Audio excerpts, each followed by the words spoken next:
जयपुर में ओवरलोड और over speed वाहनों का कहर। परिवहन विभाग की महिला अधिकारी की कार में मारी टक्कर। पत्रकार कॉलोनी के पास बजरी से भरे ट्रक ने टक्कर मारी है। हादसे में बाल बाल बची परिवहन मुख्यालय की लेखाधिकारी आशिमा सक्सेना। आशिमा को आई चोट, गाड़ी में भी नुकसान हुआ है। जयपुर शहर में कब लगेगी बजरी ओवरलोड ट्रकों पर लगाम? अधिक जानकारी देने के लिए हमारे साथ डिप्टी एडिटर शिवेंद्र सिंह परमार जुड़ गए हैं। शिवेंद्र, ओवरलोडिंग के खिलाफ कार्रवाई का क्या महज ढिंडोरा पीटा जा रहा है या फिर नियमों की हिदायत देकर के छोड़ा जा रहा है?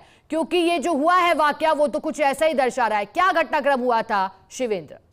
देखिए, ये जो हादसा हुआ है इस हादसे के बाद तो ऐसा ही लगता है कि जयपुर में कार्रवाई का सिर्फ ढिंढोरा पीटा जा रहा है, क्योंकि सुबह शाम के टाइम में ये जो जहां पर हादसा हुआ है पत्रकार कॉलोनी के आसपास, यहाँ बड़ी संख्या में बजरी से भरे हुए ओवरलोड ट्रक दिखाई देते हैं। और ये खबर इसलिए भी अब पुख्ता हो गई है क्योंकि खुद परिवहन विभाग की अधिकारी ही ओवरलोड और ओवर स्पीड ट्रक की चपेट में आ गई है। कल शाम को यह हादसा हुआ है पत्रकार कॉलोनी के पास।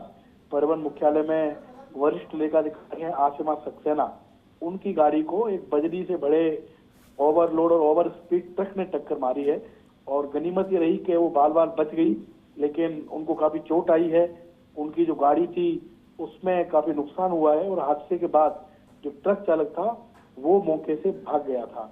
इस तरीके के हादसे जब भी होते हैं जयपुर में तो उसका सबसे बड़ा कारण होता है कि वो तो ओवरलोड होते हैं, जल्दी निकलने की कोशिश करते हैं, और एक वो ओवर स्पीड होते हैं। यही कारण है कि जो परिवहन मुख्यालय की वरिष्ठ लेखाधिकारी थी उनकी गाड़ी उसकी चपेट में आ गई। लेकिन ये जो खबर है वो परिवहन विभाग के अधिकारियों की आंख खोलने के लिए काफी है कि जब परिवहन विभाग के अधिकारी खुद ही चपेट में आ रहे हैं तो अब ये भी नहीं कहा जा सकता कि नहीं, ये सही नहीं है कि ओवरलोड या ओवर स्पीड गाड़ियां चल रही हैं।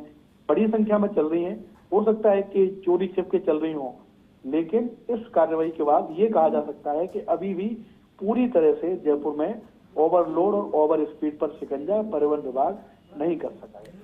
बिल्कुल शिवेंद्र, और ओवरलोडिंग के कारण सड़क हादसों का ग्राफ भी बढ़ रहा है। शिवेंद्र, ऐसे में यातायात पुलिस एक तरफ नाकाबंदी कर कार्रवाई करने की बात कर रही है और कुछ आंकड़े भी कहते हैं शिवेंद्र के अगर जयपुर भीलवाड़ा मेगा हाईवे की बात करें तो अमूमन 500 ओवरलोडिंग ट्रक यहां से गुजरा करते थे। क्या ये आंकड़े भी सही है शिवेंद्र? कैसे अभियान चलाए जा रहे हैं पर उनका नतीजा क्या आ रहा है शिवेंद्र?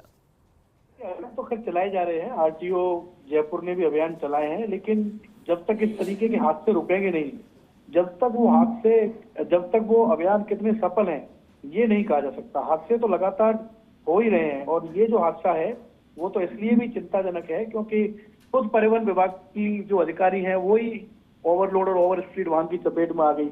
आखिर क्यों वो जो गाड़ी थी जहां से भी आ रही थी वो कैसे पत्रकार कॉलोनी तक पहुंच गई? परिवहन विभाग के उड़नदस्ते क्या कर रहे थे? क्या उनकी नजर नहीं गई कि गाड़ी ओवर स्पीड है, ओवरलोड है? और हादसे के बाद भी अभी तक उस गाड़ी को पकड़ा नहीं जा सका है। तो ये जो खबर है वो परिवहन विभाग के अभियानों की पोल खोलती है कि अभी भी जयपुर शहर में कहर है बजरी से भरी हुई गाड़ियों का। बिल्कुल शिवेंद्र, आप ठीक कह रहे हैं। सर पर दौड़ती गाड़ियां अवैध और वाहनों की और ओवरलोडिंग वाहनों की ये स्पष्ट कर रही है कि अभियान के बाद भी ओवरलोडिंग वाहनों का कुछ नहीं बिगड़ा। बहुत शुक्रिया शिवेंद्र आपका साथ जुड़ने के लिए, पूरी जानकारी के लिए।